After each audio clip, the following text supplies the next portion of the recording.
Many people have seen it on YouTube. Some said that it caught COVID. Some said it was the cure for COVID.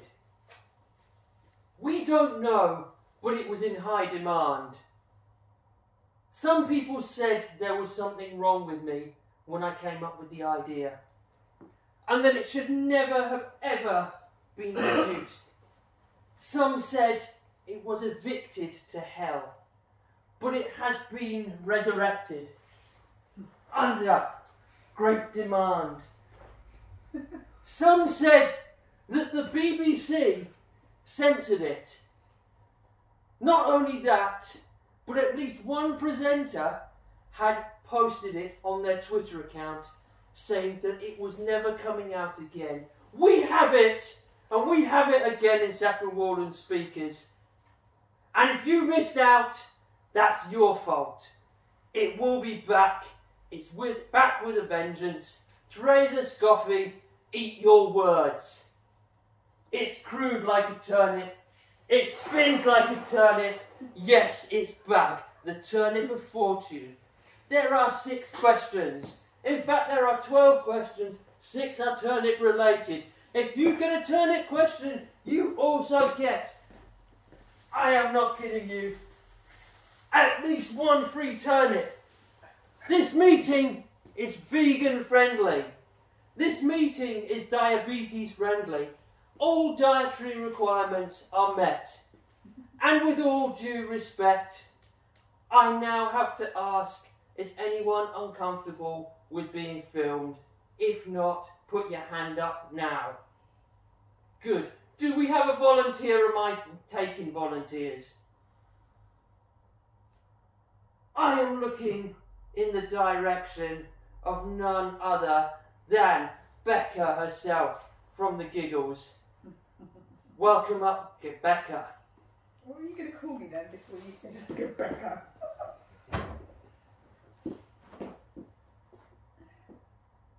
Remember, you've got to spin to win. Okay. Becca. Yeah. Spin to win. Where it lands at the top, no one knows. Ah! You don't win a turnip, but you are. Bloody hell. You're on MasterChef. Technical challenge. Involving turnips. What do you do? And apparently, Becca, you win a turnip. Yes. It is a turnip related question. Thanks. Is that it now? See you. No! You have 1 to 2 minutes, Becca, to come up with your table topic solution.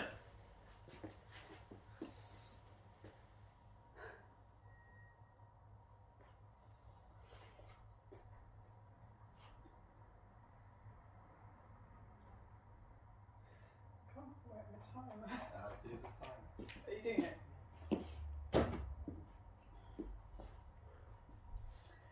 Good evening all and welcome to MasterChef.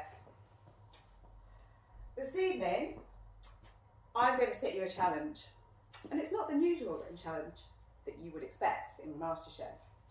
Now, normally I would ask you to bake a cake, make a stew, whatever else one would normally do on MasterChef. But this evening, I'm not going to tell you just yet, because I've not got a clue what it is. I'm going to set you a technical challenge. That technical challenge is to see how many turnips you can peel in 30 seconds. I then want you to make something other than a cake or a stew. Consider what else you might do with that turnip. And I'm thinking, perhaps not a food item, maybe we could make a face mask, a turnip face mask, out of real foods. Revolutionary, maybe. Or maybe, I don't know what else you can make with a food item that's technically challenging, to be honest. How do you make a technical challenge out of a food item? even a turnip. I mean, I'm not technically minded anyway for a start, so, and I come from a nutritional therapy background, so my first thought would be to make something that you could actually eat out of it. However, I'm not going to because it's a technical challenge, and I think we can probably safely say that I'm getting close on failing that technical challenge, and I'm getting close to 2 minutes as well. So I'm going to complete my challenge there and safely say that I've failed, and I've already won the turnip anyway. I've had it at the beginning, so I'm just going to take that away with me. Is that okay? Yes. Cool. That is the rule. That is the game. As this is a hybrid meeting, I am going to hand over none other to Colchester and the United States. Do I have a volunteer, or am I giving a volunteer? Mark has volunteered all the way from Colchester. Mark, I will spin to win for you. Unfortunately, we can only send your prize via the post. But let's see if Mark wins a turnip.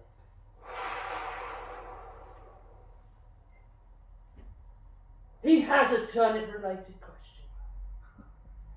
You have won a year's supply of turnips. That is all, Mark.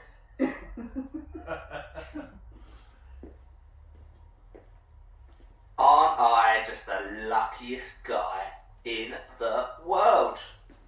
You know who's not so lucky? My post person. I can't wait to see the back of that Royal Mail van door open and all of these turnips come spilling out. My neighbours will come from all around. I think he's lost his mind.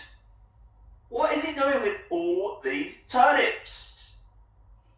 And then I'll stand there. I'll puff my chest out and I'll say, I have a lifetime supply of turnips. But he won't be so smug then, will they? They'll all want to be my best friend. Because who doesn't love turnips? I'll tell you who doesn't love turnips. I don't. I have no idea what to do with a single turnip, let alone a lifetime supply. Seeing Charles sitting there with turnip in hand, maybe makeshift baseballs, cricket balls? Maybe I float them out into the River Colne and I let kids try and catch them with a little fishing net. See, that's me all over. I'm community minded, just thinking of everybody else. And this definitely isn't just a ploy to get rid of all the turnips I don't want. If you like turnips, I've got turnips. You're welcome to turnips. Just let me know. Back to you, Mr. Table Toastmaster. I'm going to say, someone get ready. Nicholas, would you like to catch Mark's prize? Very good. And for that, Nicholas himself has been selected to spin to win. Welcome up, Mr. Nicholas Wilkinson. You have to spin to win. Where it lands, no one knows. Do I have to spin? Yes, you have to spin. Clockwise Is it or possible? anti-clockwise, Okay. it's your decision. I'm just going to hold it.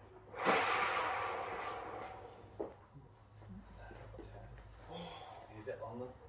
He's got a turnip-related question. The story of the giant turnip. Not only that, but I have a slightly larger turnip for you, just to set the scene.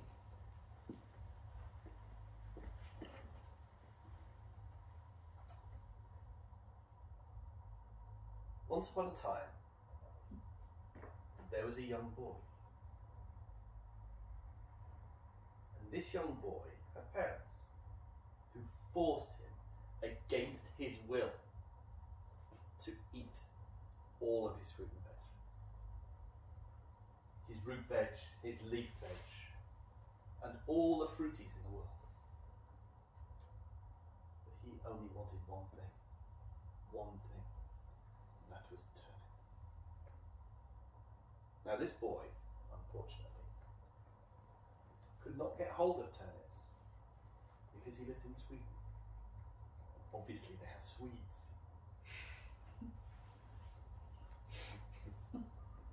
So he spent his time on the shores of the Savanska with his telescope, waving, looking at children over there in Denmark. And they had turnips. They actually wanted sweets. Not of the vegetable variety either. But the trick he found was this. Because he liked turnips so very, very much, his friends on the other side of that waterway would let him look at their turnips. It's like looking at Paul's plums, really. But and through his telescope, which is a very powerful telescope, these turnips looked giant. And all he had was little Swedes. Because you see, when you bring small things very close up, they become very, very large. And he never knew the truth. He just thought that all he could have was Swede. But he really wanted a giant turnip. Thank you. Let's take this show back over to the United States of America. The people there are sitting there. I have seen a finger just flick on the screen. Her name is Stephanie Parker. Stephanie, I can only give you a virtual spin. I can only do the handwork for you. Stephanie, I will spin to win. Are you ready?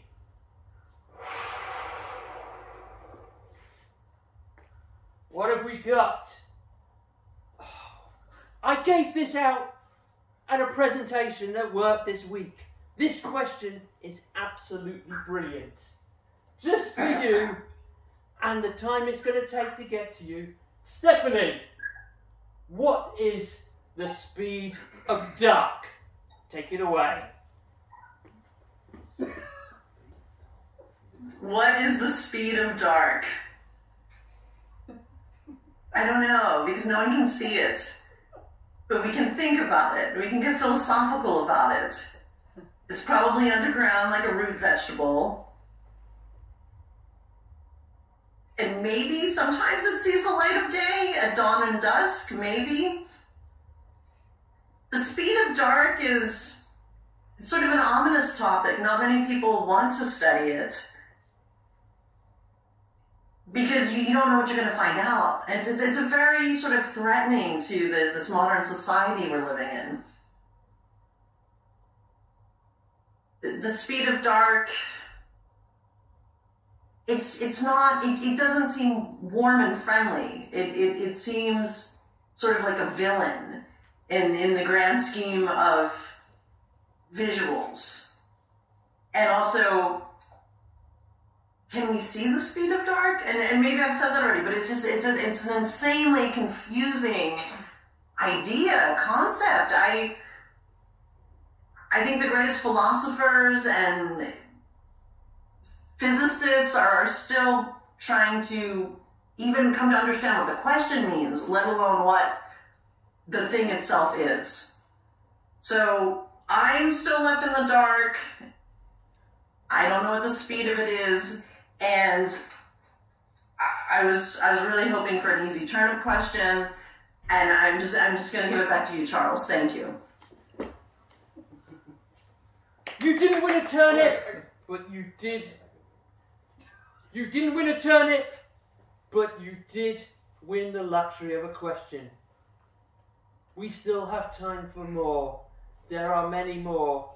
Excellent. I am looking around the room and I see a man scribbling notes. Mr. Adam Limerick. Would you like to spin to win? I'd love to spin to win. Let's go. Adam, the ultimate game show involving turnips. You are today's ultimate winner. But can you win the audience? Well, thank you very much, Charles. Have you ever watched a TV show or been on a call with someone, maybe talking about a TV show or a game show, and you see that person or you yourself ask the question about the thing that you're talking about, and you realise that actually that person hasn't got a clue what you just asked? Well, the reaction normally is one of three things. First, they pause in a really awkward silence. They just hope for someone to jump in and help them. Or they come up with something, maybe by asking a question back to you to keep you talking whilst they try to think. Or what they do is they mumble and mumble and talk and talk and talk and waffle and waffle and waffle for 2 minutes in the hope that a red light comes on in a minute so they can sit back down. Well, if you haven't ever been on a call or seen a game show that has that, you are now witnessing one. Because I have no idea about turnips. I've never seen a game show about turnips. I don't know, maybe I'll win this turnip for this speech, who knows, maybe I've won the game show. But you have now witnessed what talking rubbish for 2 minutes looks like. Thank you very much. For the second time, I have to say. Yes, yes. Let's head back over to the United States of America. They grow underground, it is true. But his name has a wall. He is not a wall fruit, he is not a wallflower. Perhaps that is a conundrum to be solved only by the turnip of fortune. David, can you tell me, you would like to win a turnip or not? There is no choice. David, would you like me to spin? Spin. It is ready, it is prepared, it has been oiled in advance. Take it away.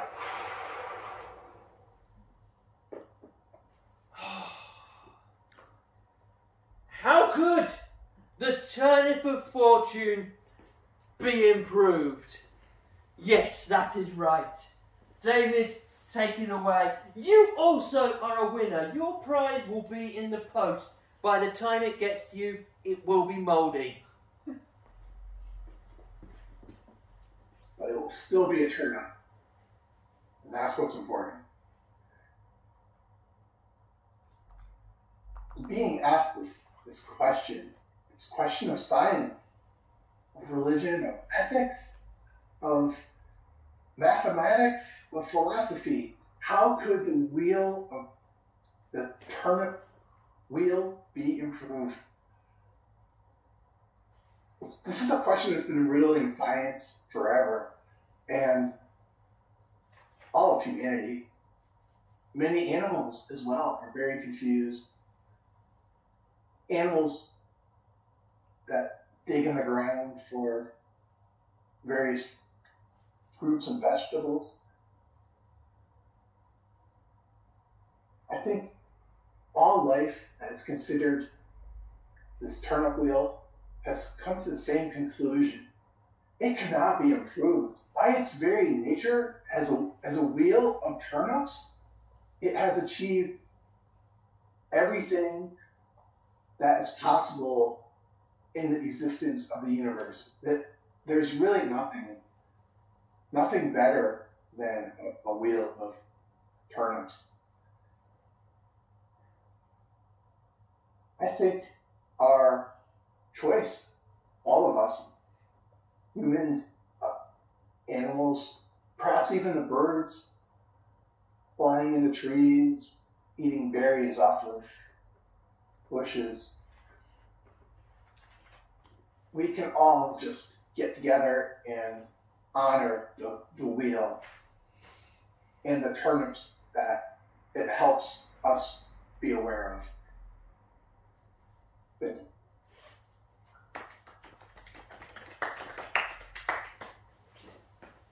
I'm an NHS worker. Equality and diversity is about everybody. But there is one man sitting here left in the room. According to science, according to nature, no animals have so far been harmed. No one can be harmed by the turnip of fortune. But the last man standing is Mr. Paul Cowan. Paul, would you like to spin to win? He is limbered up, he is ready to go. Paul, get your arms ready, get your exercise in, do your warm-ups. Are you ready? Do it. Clockwise or anti-clockwise, it does not matter. You can spin to win.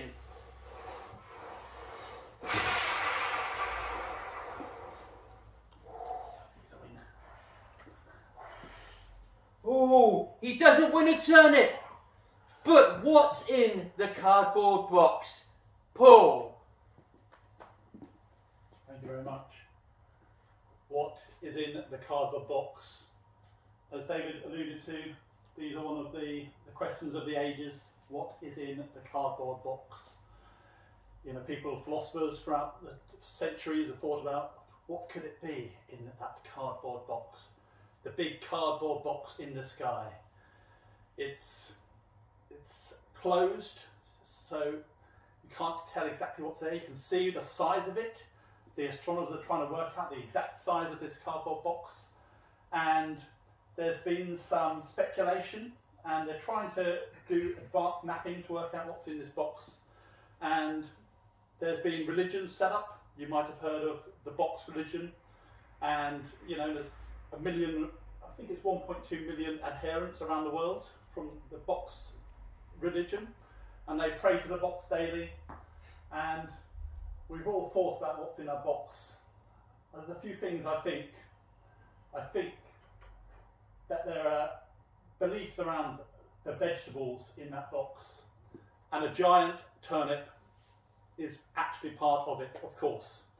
We all know that the turnip is the great of all the root vegetables, and within that box we believe, you know, the scientists are starting to come to this conclusion, there is a massive turnip with superpowers, and he's got a lot of other vegetables who bow down to that giant turnip. And you can see now why there's been religions set up to praise the great box in the sky. But I want to leave it to you to imagine and keep your brains and just think about what it could be and how it could impact your life. So please join me in prayer to the great box in the sky. Thank you. Many thanks, Paul. We knew it would work. We knew it would spin. Have faith. Have faith all. That is the end. It is deflated. It will never go mouldy. It may be covered in oil, but I'm just going to end with one last puff of breath